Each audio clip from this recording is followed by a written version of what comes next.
Shalom, damai di hati.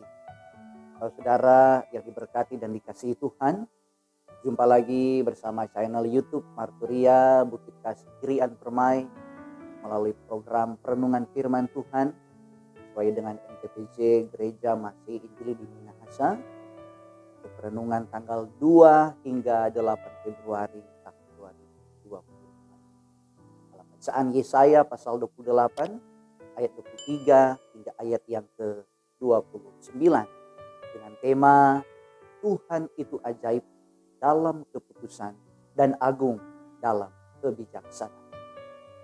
Mari kita berdoa. Segala puji dan syukur, hormat dan kemuliaan kami persembahkan kepadamu Tuhan.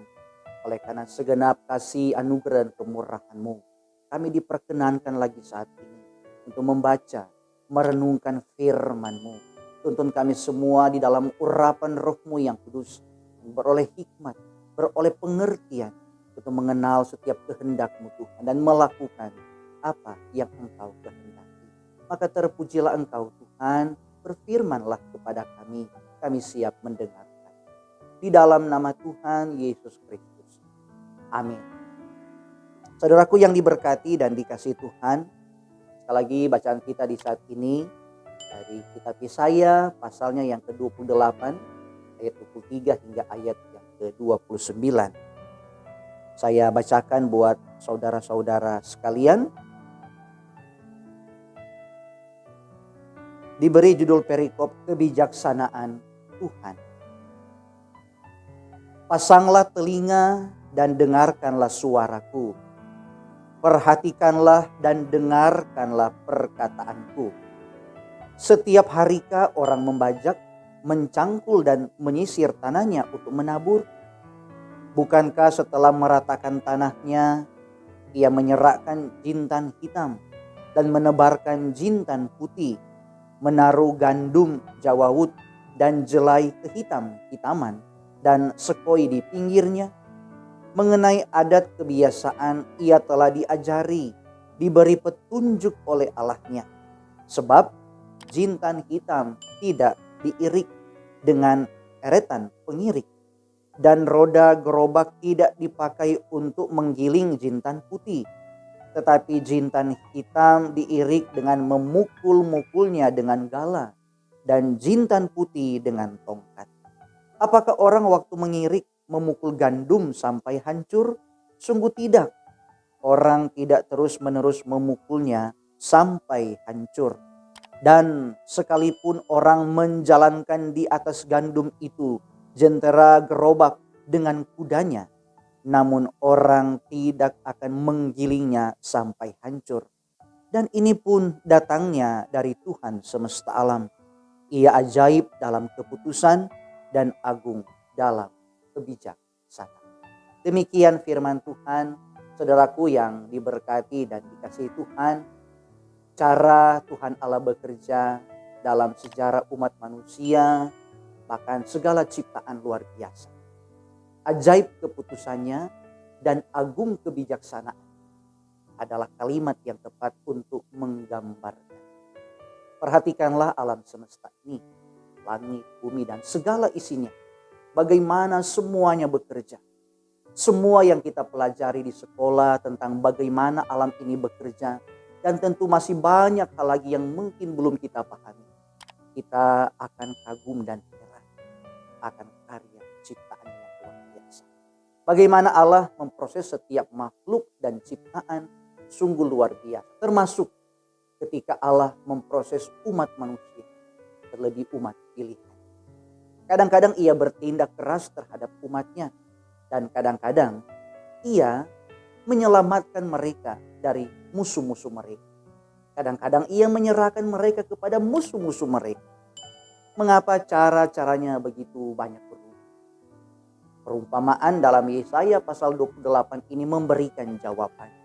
Saudaraku, seperti seorang petani memiliki cara kerja atau perlakuan yang berbeda-beda tentang bahan-bahan tanaman yang dikelolanya dengan berbagai tahapan-tahapan sesuai dengan kebiasaan yang ada.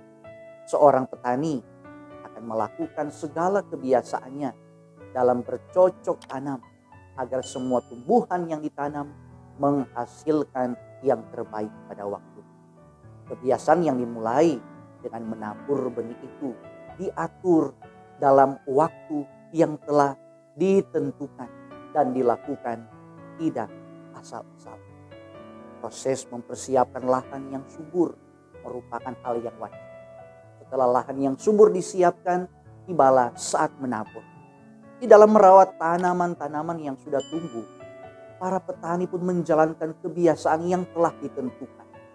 Mengirik, memukul, dan menggiling tidak dilakukan secara terus-menerus agar hasil pertanian tidak menjadi hancur.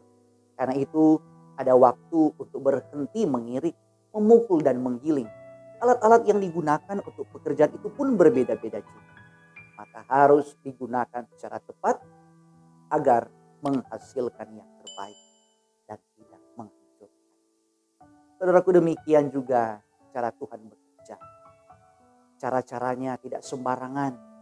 Ia bekerja menurut sebuah rencana. Sebagian besar proses yang digambarkan dalam perumpamaan ini mungkin menyiratkan rasa sakit seperti membajak, mengirik, menggiling. Tetapi semuanya berkontribusi pada kebaikan akhir dari produksi baik jintan hitam, jintan putih maupun gandum seperti di dalam bacaan ini. Maka dengan cara yang sama perlakuan keras Tuhan terhadap umatnya diarahkan kepada akhir yang baik yang senantiasa ia. Perumpamaan ini ditulis untuk membantu orang Israel agar dapat memahami bagaimana cara Allah bekerja dan apa yang ingin diwujudkannya dalam hidup umat ketika melalui masa-masa sukar. Seorang petani digambarkan sedang membajak tanahnya dengan sangat terampil, menabur benih, kemudian mengirik hasil panennya. Jika tanah dapat bicara, mungkin ia akan mengeluh, siapa yang mau dibajak dengan menyakitkan seperti ini. Namun penderitaan bukannya tidak berguna. Yesaya menceritakan bahwa petani telah diajar untuk bekerja menurut ukuran dan tepat waktu. Memperlakukan gandum yang lembut dengan hati-hati dan gandum jenis lain dengan dipukul-pukul, dan masa panen pun pasti segera. Saudaraku yang diberkati dan dikasihi Tuhan, tema dari kitab Yesaya tentang penghakiman dan keselamatan dapat kita lihat di sini.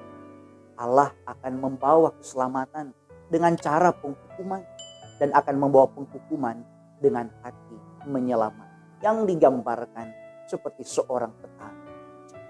Cara dan waktunya tidak dapat kita prediksi.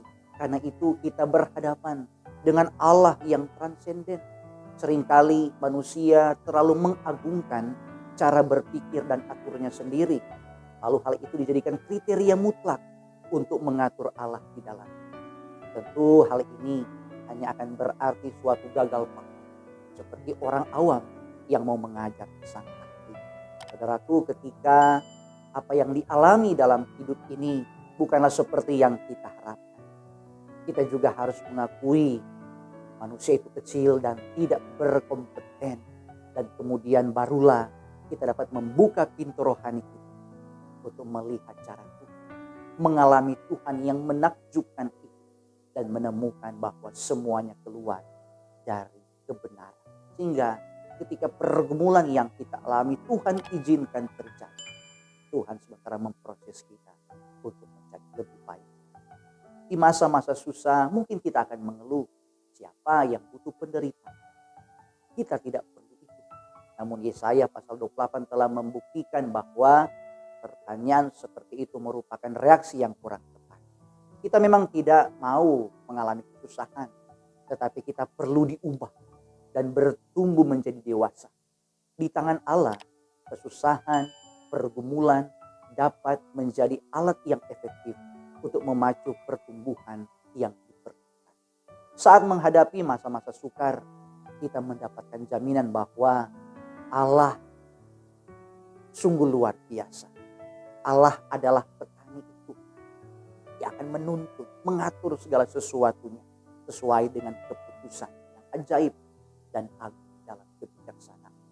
Dia selalu memperlakukan kita secara bijaksana dan mempunyai tujuan yang menghasilkan buah-buah kebenaran yang memberikan damai seperti apa yang dia inginkan. Dari perikop ini kita bisa belajar beberapa hal. Pertama, segala sesuatu ada waktu. Setiap harikah orang membajak, mencangkul dan menyisir tanahnya untuk menabur? Ada saat menabur, ada saat menuai. Allah mengajarkan untuk segala sesuatu ada waktu. Yang membuat segala sesuatu indah pada waktunya. Bahkan ia memberikan kekekalan dalam hati mereka. Tetapi manusia tidak dapat menyelami pekerjaan yang dilakukan Allah dari awal sampai akhir. Saat kita mengizinkan Tuhan menggarap hidup kita, Tuhan akan menutup lembah-lembah dalam hidup kita dan meratakan gunung-gunung kesombongan di hidup kita. Semuanya diratakan untuk proses penanaman. Dan pada waktunya kita akan mendapat tuaian yang baik. Oleh karena itu, apapun yang terjadi kepada kita hari ini, apapun masalah dan pergumulan kita hari ini, segala sesuatu ada waktunya, karena semuanya Tuhan yang atur. Tuhan mengatur semua dengan kebijaksanaan.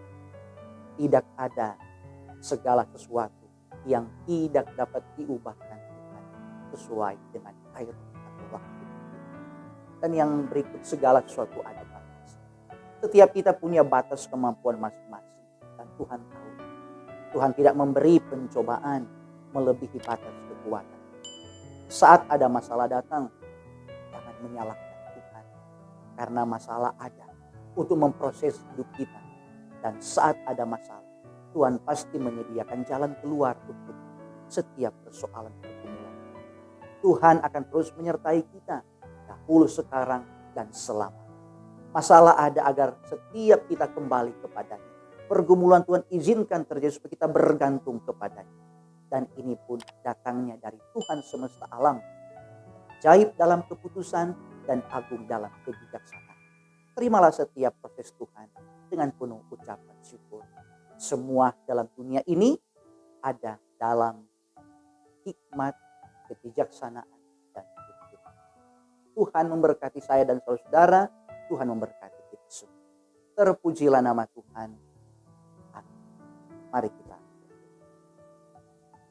Kepadamu ya Tuhan, kami naikkan pujian syukur.